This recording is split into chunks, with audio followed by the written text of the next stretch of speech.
It's tournament season at first, and the next big one at Santa Anita Gulfstream and Express Bet is the Ultimate Betting Challenge this Saturday, March the 2nd. The Ultimate Betting Challenge features every race at Gulfstream Park on Fountain of Youth Day and Santa Anita Park on Big Cap Day, making it a coast-to-coast betting extravaganza. Buy in for $6,000, $5,000 live bankroll, and compete against players from around the country for massive cash prizes and NHC seats. First, we'll seed 4 NHC seats to the prize pool, and all cash entry fees will be distributed back as prizes. At 150 players, that's $150,000 in cash prizes, plus those 4 NHC seats. Play in the UBC on site at Gulfstream or Santa Anita, or jump in online with ExpressBet. Head over to expressbet.com/tournaments for more information and to register to play.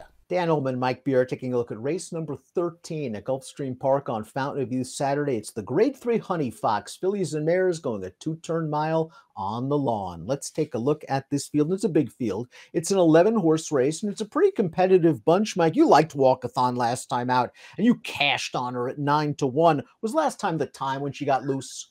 I mean, it kind of was. She had all the best of it in the Endeavor last time and took full advantage. But listen, man, she's been a good horse for a while now, and it feels like she's finally getting back into form again for Ian Wilkes. And it's not like she absolutely needs the lead to win. As we take a look at the remainder of this field, you've got the 9-Time Passage, a horse that's got a good amount of speed. Infinite Diamond is a horse that's stepping up in class. Ancient Peace is a horse with tactical speed as well. We throw up our Timeform US pace projector. We're expecting a fast pace. Ancient Peace, this horse is stretching out, and she's pretty quick, and I would expect her to be up close to the pace. For the flag, the number 7 to me is making the lead. Time Passage is going to be part of this. This pace is getting hot.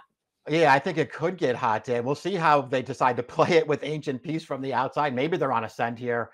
I don't know. Before the flag is fast, Time Passage is fast. The horse down on the inside, Miss Caroline, can get forward. She's not going to be on the lead in here, but maybe she falls into a trip. And if the pace is hot, keep an eye on the number 6. Chili Flag. Note the LP flag on Chili Flag's Chicklet. That means she has the fastest Timeform US late pace rating. As we'll see in a little bit, she did not have the easiest trip last time out. Miss Carol Ann's going to kick things off. She's a horse with tactical speed, drawn to the inside. I'm expecting Johnny Velasquez to break with her and maybe try to hope for a pocket trip down towards the inside behind a solid pace. She was off the layoff last time out, and it was a race where she was really held up behind horses. Yeah, she was.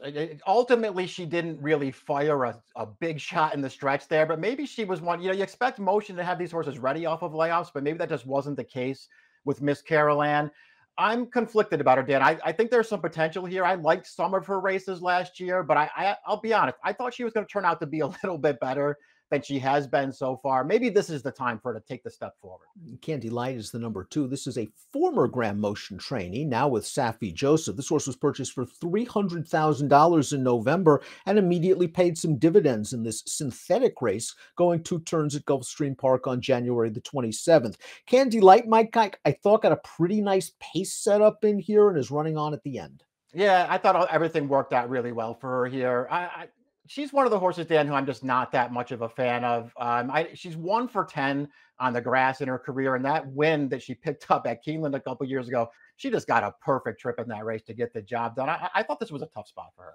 Be My Sunshine is the number 3, and Be My Sunshine chased Walkathon last time out in the Endeavor. She had the second best trip in that race. She sat the pocket, but Walkathon was just able to get as loose as possible and slow it down. Late in the game, it looked like Walkathon came out a little bit into Be My Sunshine's path. She had to check a bit. She probably wasn't winning with a clear journey, but it was another promising performance for a lightly raced filly that still has upside.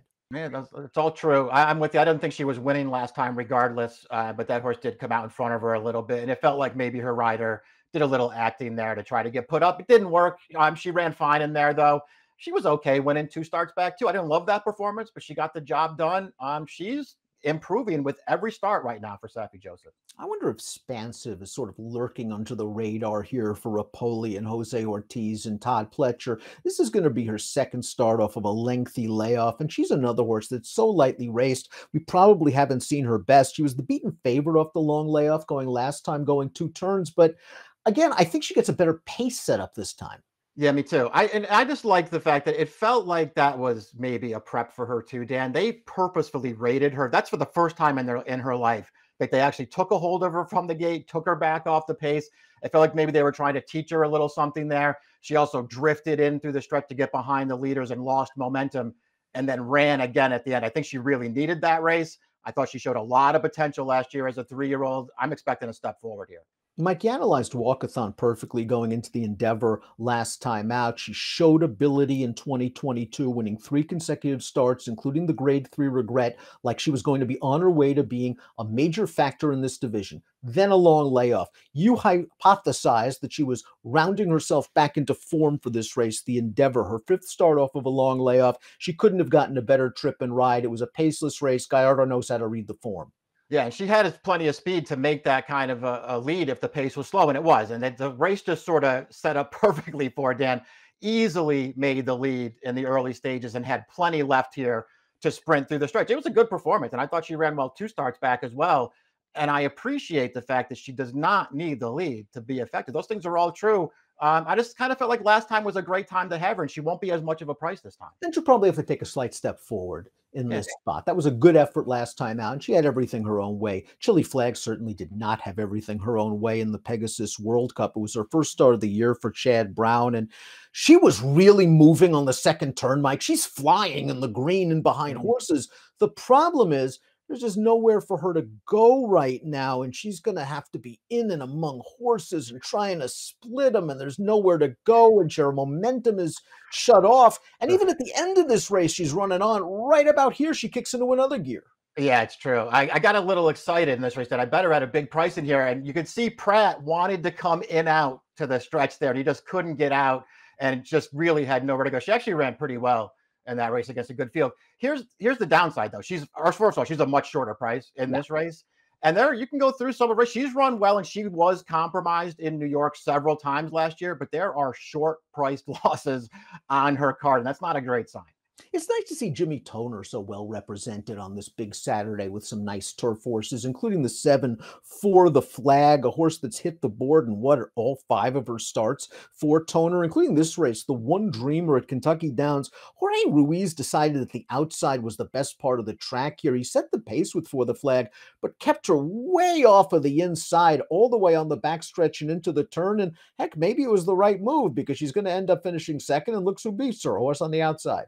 Yeah, it's true. I mean, she runs okay in here. She's just really no match for this horse at the end. And Sister Luann's a decent horse too. But she's only second best there. She was only second best 2 starts back at Ellis Park, where she blew a clear stretch lead to another decent horse in New Year's Eve.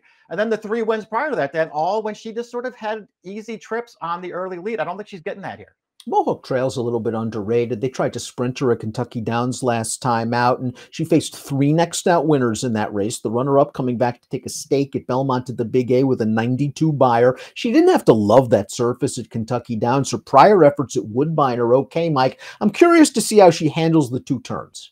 Yeah, I am too. I actually kind of prefer her going a little bit longer, though, Dan. I mean, they tried to sprint her a couple of times. I know she's a stakes winner sprinting, but not so sure that she isn't better around 2 turns with a little bit more distance. And she can sit and make a run from off the pace. That could play here. Time Passage is the number 9. This is a horse that's shown a good amount of speed in her races, including last time out going 1.70 miles on the synthetic. That was the race that Candy Light won. I thought it was a nice little prep for her. Talk about a horse that could be racing herself back into shape. It's her 3rd start off a little bit of a layoff, and she was on a big streak, albeit over the synthetic at Gulfstream last year. Yeah, exactly. I mean, she's 0 for 2 on turf, and those 2 turf races kind of look identical, where she's involved on solid paces and then getting tired at the end. And that could be more of the same for her in this spot with a lot of other speed signed on. And oh, by the way, this is a tougher race than either of those 2. Pat Biancone's been ambitious with the 10. Infinite Diamond threw her into the Del Mar Oaks, a grade 1 stakes race, 3 starts back. Last time out off a little bit of a layoff, ran against Candy Light. She's got to prove herself at this level. She's always shown a little bit of potential, Mike. I'm not sure what her best surface is yet, though. I'm not either. I really liked her as a dirt horse early on, though, and I guess it didn't really pan out there, so they tried turf, and it's hard to say if that's going to work out or not. That they've only run her on it twice, and those efforts are okay, but they won't beat this field. Ancient Peace is another horse that's run well on different surfaces, graded stakes place on the dirt, earned a good effort last time out at Gulfstream, going 7.5 on the turf. First start off a little bit of a layoff, and Ancient Peace showed some tactical speed in this race. I thought all in all the trip worked out for her. She's going to run second behind a horse that would come back to win a stake at Tampa with a 92 Beyer speed figure. I don't know if she necessarily needs the lead in here. I think Javier is going to leave, get position, hope not to be forced too wide into the first turn. Yeah, exactly. She ran okay in here. She got a good trip overall and just outkicked by a pretty good winner there. But I thought she ran fine in that race. Then it's all about what kind of trip she can pull here from the far outside. Let's take a look at our top picks for the Honey Fox. Mike, you're going with Spansive. I like it. Second off with a layoff. Last race might have been a little bit of a prep. She should get an honest pace, and she showed some ability before going to the bench. Yeah, exactly. She's very lightly rated. I think she has some talent, though. There's a chance that she turns out to be pretty good. And if that's the case, this might be the time to bet her, Dan. She could be a good price in this race. And with a better trip, she could be there. I missed the wedding. I hope I'm not in time for the funeral for Walkathon, a horse that did have a good trip last time out, but as you mentioned, had always shown some ability and might be getting back into form. I think she can sit off the face and pace and finish. 4-6-5-1 for Mike, 5-7-6-3 for me. It's the Honey Fox. It's a huge extravaganza at Gulfstream on Saturday. Best of luck.